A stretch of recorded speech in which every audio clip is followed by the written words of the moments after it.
semuanya. Sore Ibu. Sore, Bu. Oke, mana on cam-nya Sore. guys? On yuk. Ya, oke. Nah, jadi mohon maaf banget ya, harus saya gabung jadi satu kelas gini karena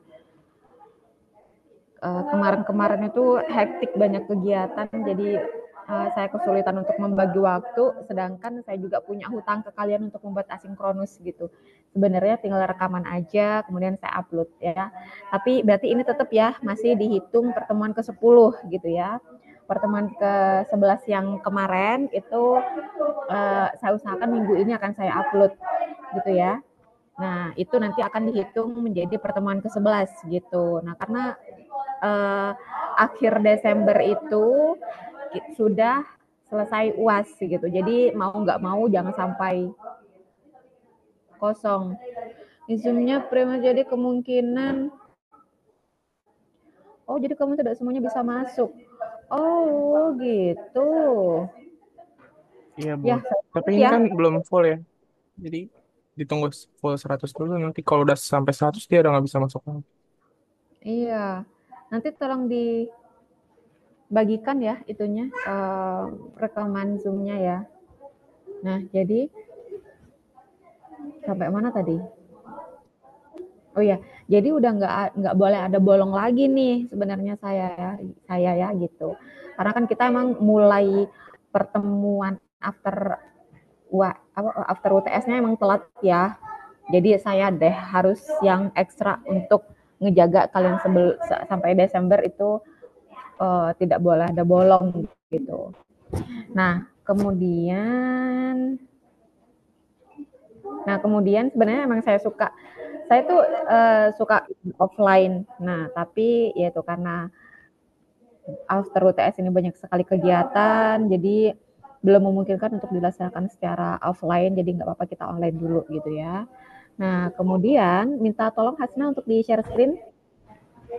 Nah, today ya kita belajar tentang, nah karena gini, IMC ini kan namanya juga Integrated Marketing Communication, jadi kita mengintegrasikan dua media yang berbeda gitu. Dalam hal ini adalah media tradisional atau konvensional dan juga media tradisional dan konvensional gitu atau digital gitu.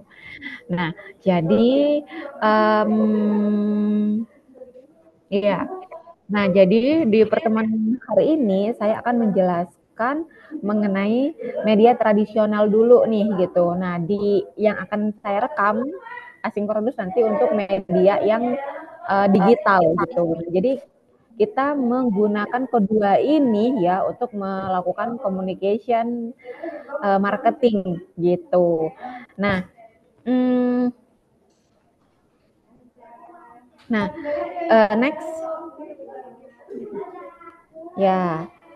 Tradisional advertising media, meskipun namanya tradisional gitu ya, tapi sebenarnya enggak yang tradisional, tapi maksudnya adalah yang dulunya tradisional sekarang sudah bergerak juga ke arah digital gitu, tapi masih dikatakan tradisional gitu. Nah, kita akan mempelajari apa? Ada 4 media tradisional advertising gitu, ada newspaper, magazine, radio, dan juga televisi gitu. Meskipun sekarang ada uh, newspaper gitu ya, tapi itu masih dikategorikan sebagai tradisional karena itu kan bentuk awalnya adalah bentuknya tradisional gitu ya. Nah, kita akan mempelajari hal itu gitu, bagaimana apa kekurangan dan juga kelebihan dari masing-masing ini gitu. Nah, kemudian next yang sedikit manisnya tante.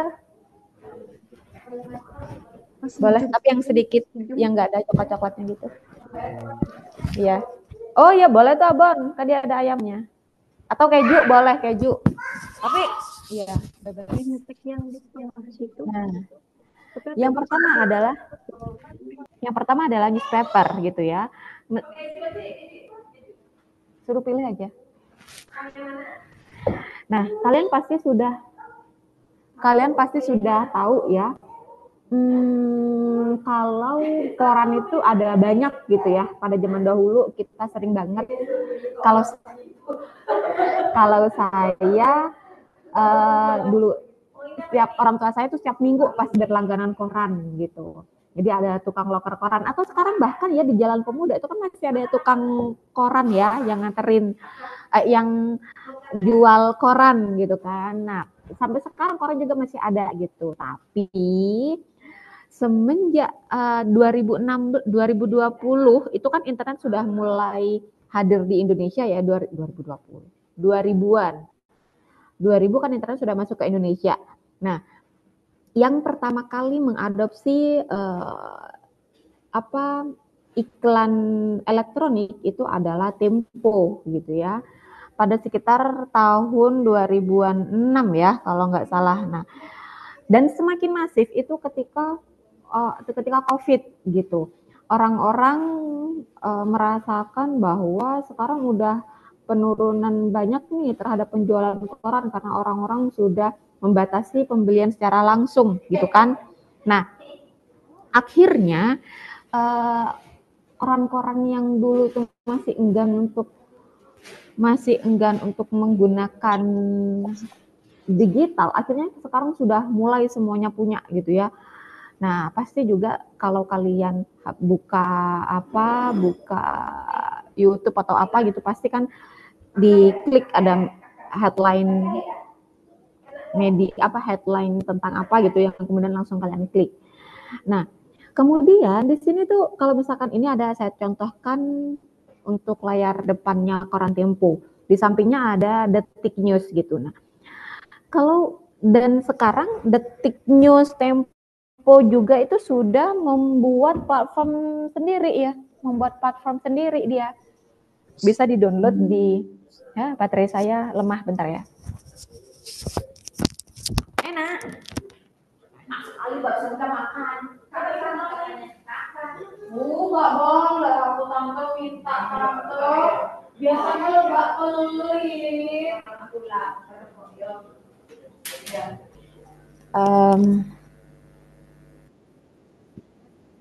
Ya, oke. Berikutnya, nah jadi seperti yang kalian tahu juga ya, itu di sini sudah banyak personalisasi yang dibuat gitu ya. Ada home, berita, Jabodetabek, internasional, hukum, detik, kolom dan lain sebagainya. Bahkan ada infografisnya gitu. Nah, ini kan semakin membuka wawasan bagi media-media tradisional bahwa mereka sebenarnya itu sudah nggak tradisional lagi gitu. Mereka mengintegrasikan dua media gitu ya. Ada yang benar-benar bentuknya fisik kertas dulunya gitu, sekarang mereka juga bahkan beralih ke digital gitu. Nah, ini jadi yang kita pelajari itu saat ini adalah kita tidak bisa, kalau misalkan kita menjual suatu produk gitu ya, kita terjun di suatu bisnis nggak bisa hanya fokus terhadap penjualan secara tradisional aja gitu ya, atau online aja gitu. Kita harus mengkombinasikan keduanya gitu. Nah, kecuali misalkan Bu ada produk yang tidak dijual secara online gitu ya. Nah, berarti dia value yang ditawarkan itu lebih besar dibandingkan dengan ketika saya menggunakan online, maka value-nya akan turun gitu loh. Bisa jadi itu adalah produk-produk yang high quality gitu ya, yang tidak bisa, yang memiliki limitation. Kemudian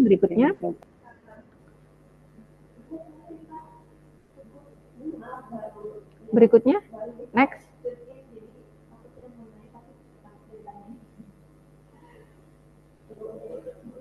Bisa di next.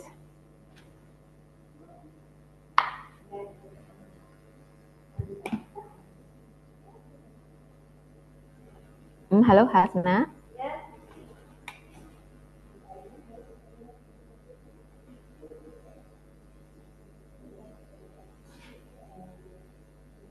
sebelum saya lagi ada tukang. Oke. Ya, sudah di next. Ya, nah berikut adalah kelebihan dan juga kekurangan dari penggunaan newspaper itu sendiri gitu. Nah, kekuatannya adalah audience in appropriate mental frame to process message, Mas Edu ya, Mas. Audience, flexibility, timelines, dan kemudian limitationnya ada clutter dan ya. Hal itu semua adalah jadi secara keseluruhan koran itu newspaper itu memiliki jangkauan audiens yang lebih luas gitu. Dia tidak tersegmen khusus gitu, enggak.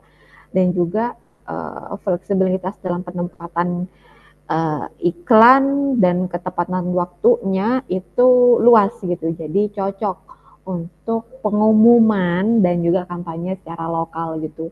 Jadi attention yang diberikan kepada orang umum gitu ya. Jadi tidak khusus gitu.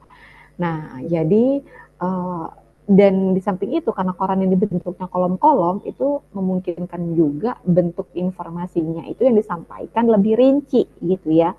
Tetapi kekurangannya adalah memang tidak bisa dipungkiri bahwa orang baca koran kan bosen karena hitam putih, lebar, besar, jadi nggak fleksibel, nggak nyaman juga gitu ya. Jadi menurunkan yang namanya minat pembaca gitu. Dan meskipun tadi saya sampaikan kelebihannya itu adalah jangkauan yang luas, tapi karena jangkauannya itu yang terlalu luas, makanya jadi kurang selektif gitu. Orang mau nyari suatu tips apa gitu, kan tidak bisa jadi di bulan November minggu ketiga misalkan ada, tapi belum tentu di minggu keempat akhirnya ada lagi kan, nggak tentu juga gitu. Nah jadi itu akhirnya kurang selektif orang memilih untuk masuk menggunakan koran itu gitu. Kemudian terlalu banyak iklan gitu ya, di bagian belakang kan biasanya ada ya. Nah jadi akhirnya membatasi yang namanya efektivitas itu sendiri. Nah dan juga ya namanya juga edisi cetak, kalau misalkan ini koran yang dalam bentuk kertas ya, itu kan memiliki kualitas produksi yang di bawah rata-rata ya, burem, karena ya tarif yang dikeluarkan oleh perusahaan itu rendah gitu kan. Dan juga gitu, kalau misalkan pada zaman dahulu kalau orang-orang menggunakan koran yang burem itu cenderung biayanya lebih tinggi gitu, karena orang mau ngiklan di koran itu jarang gitu kan, jadi sekalinya ada dipatoknya tinggi gitu, makanya banyak yang ogah gitu kan. Nah jadi tapi kalau misalkan sekarang pun menggunakan yang bentuknya udah iNewspaper gitu, iNews gitu ya, itu ya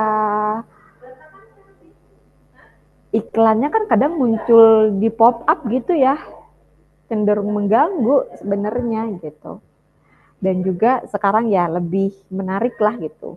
Jadi kalau sekarang masih ada orang yang download Tempo atau Detiknya, aplikasinya, itu berarti orang tersebut emang minat bacanya itu tinggi gitu.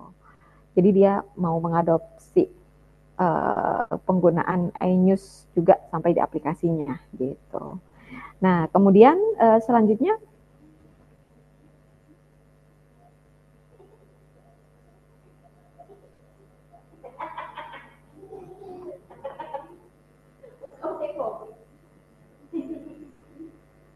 selanjutnya itu ada magazine.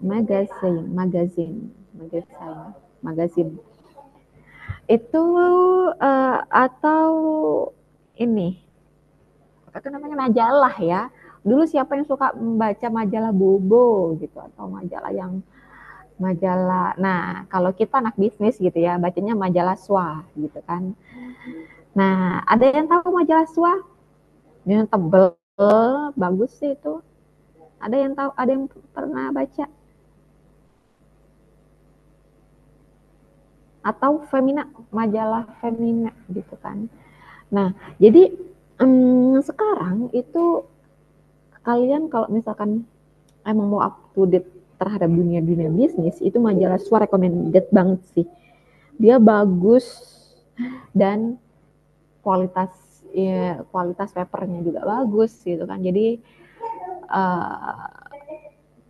kalau misalkan kita melihat dari secara tradisional gitu ya, kelebihan dari majalah dibandingkan dengan koran ini adalah majalah itu memiliki kemampuan yang tinggi gitu ya untuk menyeleksi audiensnya. Maksudnya adalah gak semuanya orang itu, jadi gini, klaster untuk membaca majalah itu sangat spesifik gitu. Kalau misalkan orang suka bisnis, majalahnya yang dibaca majalah untuk anak-anak ya Bobo gitu, atau majalah untuk orang-orang perempuan ya feminin gitu kan. Nah, Femina ya. Nah, jadi audiens yang dijangkau itu spesifik, segmennya spesifik gitu.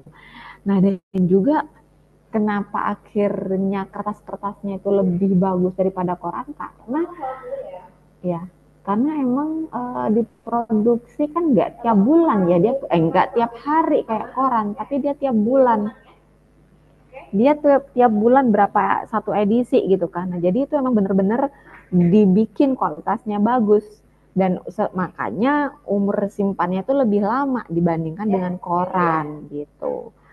Nah, makanya minat pembaca itu lebih tinggi terhadap majalah dibandingkan dengan koran.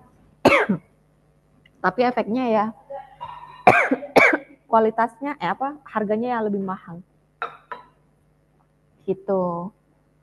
Nah, tapi sekarang juga udah kayak tapi sekarang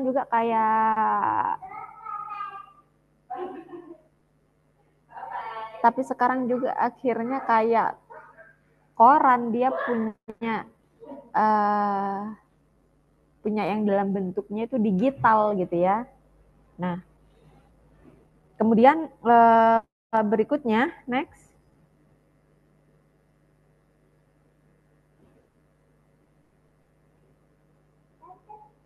sholat. Nah, selanjutnya tuh ada radio gitu ya. Siapa yang masih nonton radio sampai sekarang? Ya, saya masih nonton radio sih kalau misalkan saya berangkat kerja gitu ya. Di jalan saya masih dengerin radio gitu kan. Nah, kalau radio ini dia itu peminatnya masih cukup banyak sampai sekarang gitu kan. Karena dia kan cuman suara ya. Jadi kalau tapi saingannya tuh ada Spotify sekarang. Orang kan pada dengerin Spotify atau udah jarang juga sih orang mungkin ya dengerin radio, tapi radio itu nggak bisa digantikan sih ya menurut saya ya, karena radio itu aksesnya juga untuk mendengarkan mudah gitu. Kemudian di situ ada interaksi juga secara tidak langsung ya. Kalau misalkan Spotify kan cuma ngomong lagu terus atau podcast gitu kan, tapi tidak ada interaksi yang kayak radio gitu. Makan dah. Udah. Sudah? Sudah. Mau minum? Sebentar. Mana minumnya kamu? Nih, minum pakai punya ibu aja. Nih. Pelan ya. Pelan.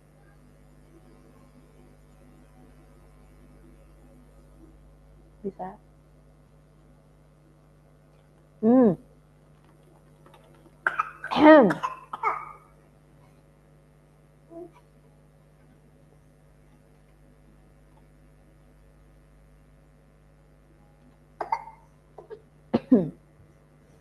Udah? Mana minummu tadi? Udah? Turun? Saya bentar. Nah, dan juga ini ada banyak sekali ya saya contohkan radio. Biasanya orang-orang nontonnya Prambors atau apa tuh? Ada yang paling ini ya, yang paling terkenal Prambors. Yang paling terkenal Prambors gitu kan. Nah, apa? Iya, sih. Ya, tapi di balik itu semua, iya sih bentar. Iya sih. Ayo, tapi di balik itu semua gitu ya, pasti ada kekurangan dan juga kelebihannya gitu. Nah, kalau radio itu karena mereka kan tidak ini ya, tidak ada gambar orangnya gitu loh, dia cuma suara aja gitu kan. Nah, tapi radio ini segmentasinya tuh sangat bagus dia gitu. Misalkan orang yang mau dengerin radio yang pakai lawakan atau misalkan dan juga itu radio ya, kalau kan ada ya, kalau di saya suka denger itu nenek saya suka dengerin radio yang bisa ini penontonnya itu sumbang lagu di situ gitu. Nah itu kan akhirnya bisa menciptakan hubungan yang intim gitu ya dengan penggemarnya gitu. Dan juga nggak seribet media yang lain, produksinya tuh cepat on air karena kan langsung dia ngomong apa keluarnya ya apa gitu, tidak ada yang proses editing memakan waktu yang lama gitu, nggak ada juga biaya yang dikeluarkan itu juga lebih jauh lebih rendah gitu ya. Nah dan apa kalau misalkan mau ngiklan, tapi sekarang juga kalau misalkan saya dengerin itu ya orang-orang politik juga itu kalau ngiklan juga masih pakai radio gitu kan. Nah hal ini tuh membuktikan kalau radio itu masih menjadi suatu alat communication yang efektif gitu. Nah, dan sekarang juga adaptasinya si radio juga punya dalam bentuk yang digital kan ya. Misalkan mau dengerin dalam bentuk aplikasi gitu. Supaya di luar jangkauan, nggak pakai berapa radius itu bisa gitu. Nah, itu sekarang adaptasinya gitu. Nah, kalau misalkan jadi kalau nggak cuma TV yang punya prime time gitu ya, radio juga ada waktu pagi, waktu setengah pagi gitu kan, atau afternoon, evening dan late night gitu. Jadi itu adalah waktu-waktu yang ditampilkannya itu waktu-waktu prime time-nya si radio gitu. Nah, kalian kalau misalkan mau ngiklan juga masih bisa nih. Dan sekarang pun kemarin itu ada program radio ya, itu masih melibatkan anak-anak kuliahan, anak-anak SMA gitu kan. Nah, berarti hal ini masih membuktikan kalau segmennya itu bagus ini, terus segmentasi dengan bagus kalau pengguna radio itu. Gitu ya. Nah, dan juga masih nggak ketinggalan zaman kalau radio ini. Gitu. Next.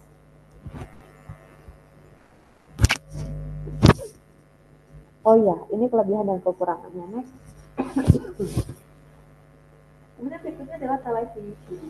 Nah, televisi juga nggak mau kalah dengan berbagai bentuknya, gitu kan. Dia juga sudah hadir dengan contohnya kayak video.com. Nah, saya sebelum sekarang saya pindah rumah itu dulu karena nenek saya kan suka nonton TV gitu ya, masih untuk pasang parabola atau TV smart TV itu masih karena masih mau pindah lagi, jadi kayaknya ribet nih gitu. Akhirnya udah streaming aja pakai video.com dan lebih mudah, lebih ringkas gitu ya. Nah nggak kayak zaman dulu yang harus beli anten dan sebagainya gitu, enggak gitu kan. Bunyi.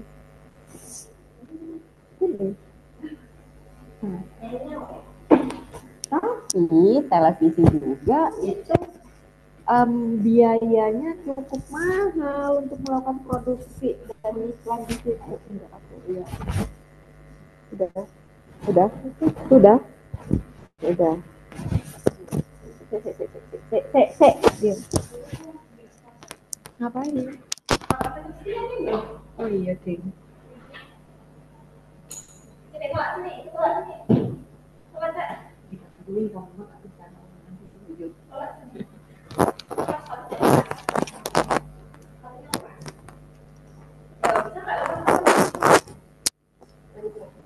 Nah, eh nah karena orang mau iklan pakai TV itu kan mahal ya. Mahal, jadi nggak semua orang mampu untuk beriklan di televisi gitu, karena dia melibatkan proses produksi yang panjang dan karena kelebihannya jangkauannya itu sangat luas gitu, dan juga visualnya sangat menarik ya yang ditampilkan gitu. Dan juga di televisi juga sama kayak radio sih, dia punya prime time sendiri gitu. Nah, dan ya mirip-mirip tapi agak beda juga gitu sama si radio tadi. Nah,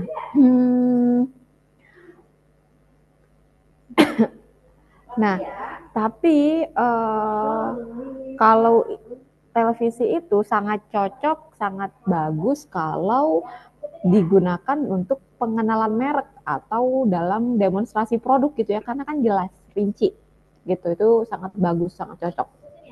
Nah, tapi kekurangannya sekarang kan orang-orang udah jarang ya nonton TV ya, kalah sama YouTube kan. Nah, itu jadi PR. Paling yang nonton televisi mah cuman orang-orang tua ya, yang masih nyaman dengan televisi dibanding dengan YouTube gitu. Tapi kalau anak-anak zaman sekarang mah kalau saya tanyain masih nonton TV atau enggak, pasti jawabnya enggak karena udah ada YouTube gitu.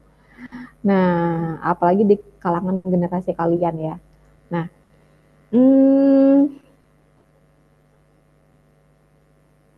oke. Nah, mungkin di sini saya akan bertanya ke kalian. Kalian ada nggak contoh keinget suatu perusahaan atau produk yang akhirnya dia itu uh, turun gitu ya, karena dia tidak mengintegrasikan antara tradisional dan juga digital. Ada yang kepikiran? Silahkan.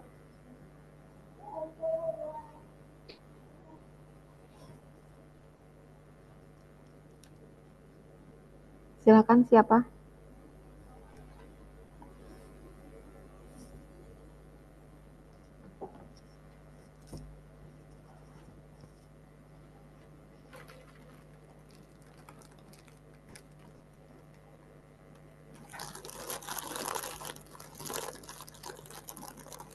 Silakan guys.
Silakan, siapa? Ada nggak? Kalian keinget nggak sama siapa? Nokia ini. Silakan Daniel.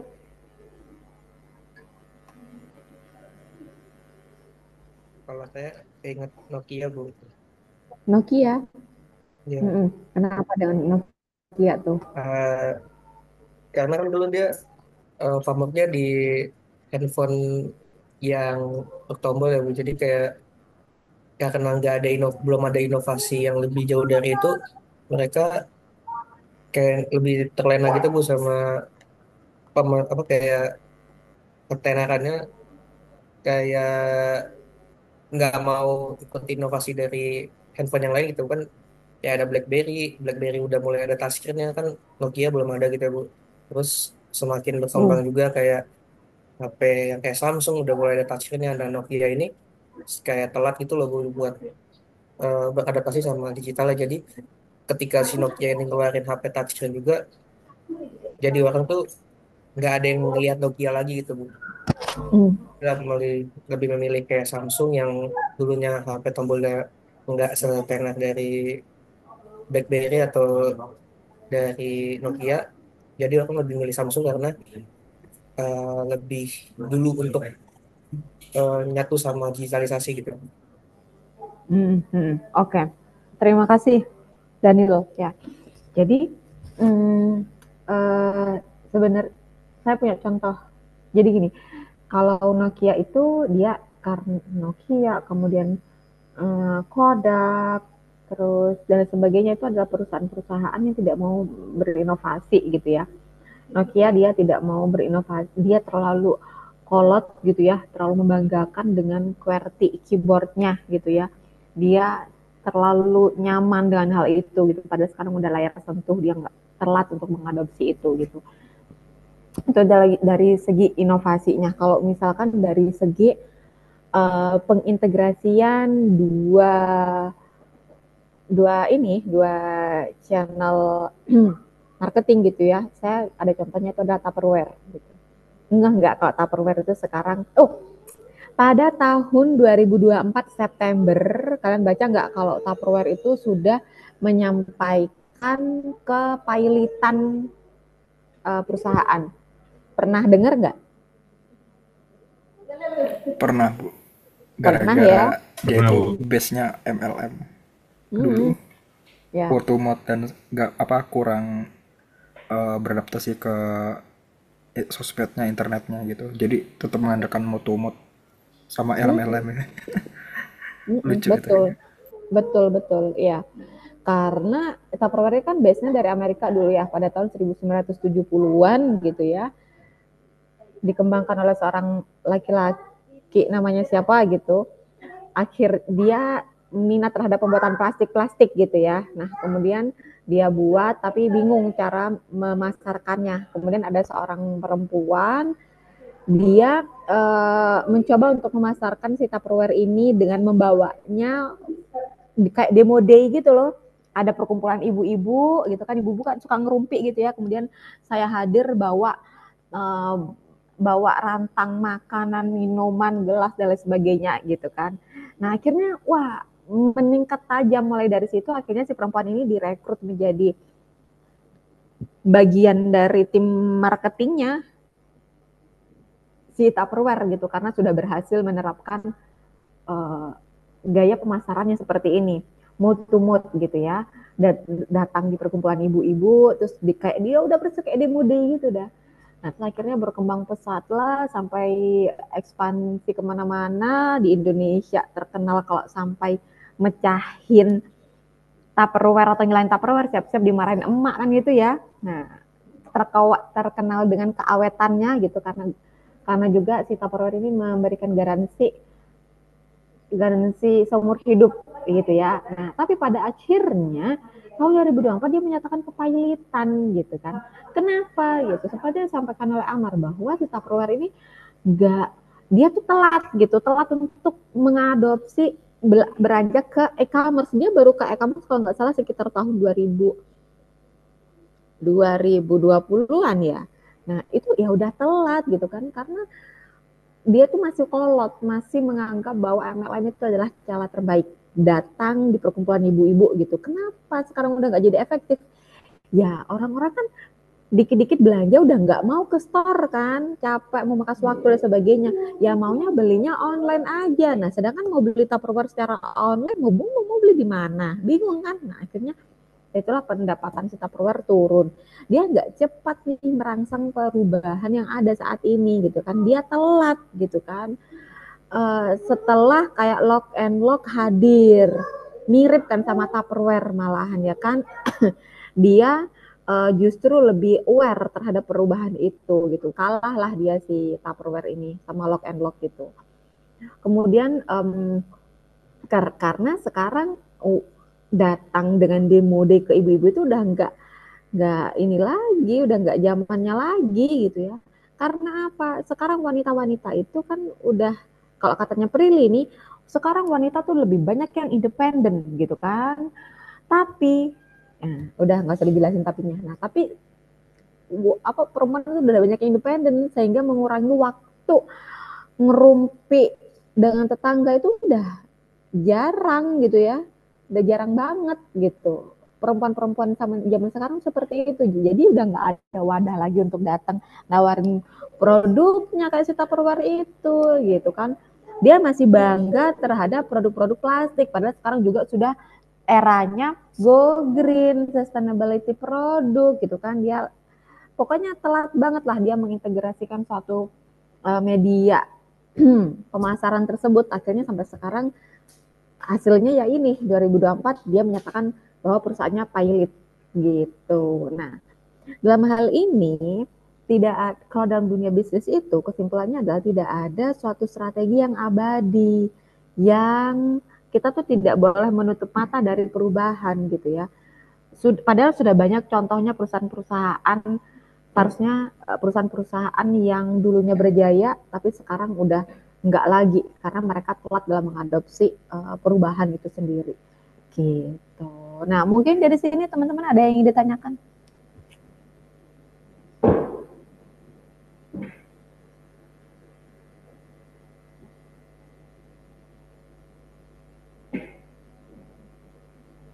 Ada yang ingin ditanyakan dari sini? Ibu. Gimana Hasna? Aku kan pernah lihat dari TikTok yang tentang Jepang. Kalau untuk majalah-majalah di Jepang itu kayak beberapa majalah di Indonesia kayak Bobo gitu, ada yang hadiah. Jadi beberapa orang itu beli majalahnya malah kadang bukan buat dibaca, tapi ngincer hadiahnya kayak gitu. Itu eh, berarti kerja sama yang pemberi hadiahnya kayak dia tuh orang yang tinggal di Jepang ini tuh cerita jadi kayak brand ternama collab em, sama majalah Jepangnya ini terus ngasih hadiah buat jadiin hadiah kayak gitu. Jadi yang ditanyakan apa? Kalau gitu berarti strateginya bukan dari majalah itu doang, berarti sama brandnya juga gitu apa gimana ya Bu? Ya. Penasaran soalnya. Jadi strategi produk itu kan ada dia yang collab gitu ya, dia menawarkan paket bundling dan lain sebagainya gitu. Itu bisa menjadi salah satu strategi supaya dia bisa bertahan. Tapi nggak bisa paket bundling dan beli ini terus dapat ini tuh nggak bisa seterusnya digunakan gitu, karena pasti ada limitation dari cost-nya ya. Itu ya tinggal nggak tahu deh, coba dilihat beberapa tahun lagi apakah masih menerapkan strategi yang sama atau bahkan udah collab gitu. Karena value dari produknya itu sendiri yang apakah kalau misalkan di Jepang itu kan minat bacanya ya tinggi ya, entah masih suka dengan majalah yang bentuknya tradisional atau bahkan udah berganti gitu ya, apalagi dengan mobilitas orang Jepang kan tinggi ya, mungkin dia tetap minat bacanya tinggi tapi mobilitasnya tinggi, sehingga kalau menurut saya sih masih dia tuh suka yang bentuknya digital gitu ya. Gitu sih. Terima kasih. Oke. Dari yang lain ada pertanyaan, guys?